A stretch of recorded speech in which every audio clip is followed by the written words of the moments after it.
Camión.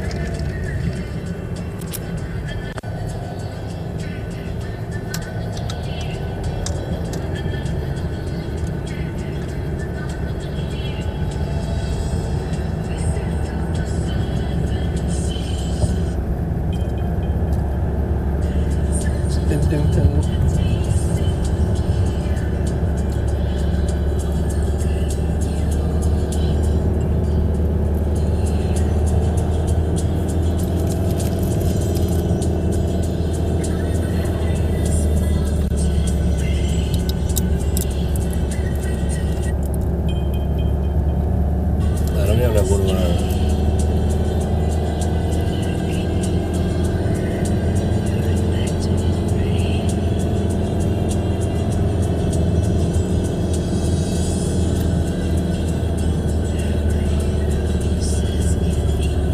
Aquesta cabana de muntanya és maca.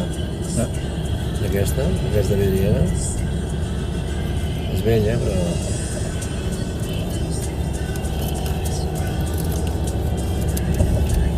Hi ha un cotxe anglès allà.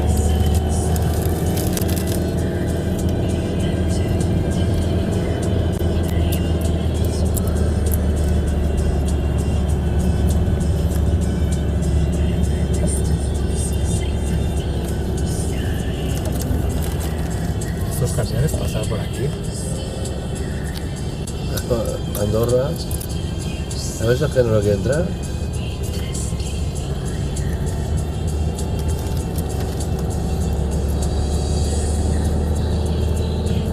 De Francia poco va a entrar, ¿eh? Cada vez menos, pero entra. Y sobre todo la gasolina y el gasoil entra todo de Francia. Pero los camiones que vienen de Francia con gasolina y gasoil Sí, no van a esa velocidad. va más rápido.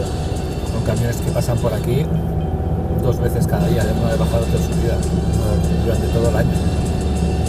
Van más rápido que cualquier coche.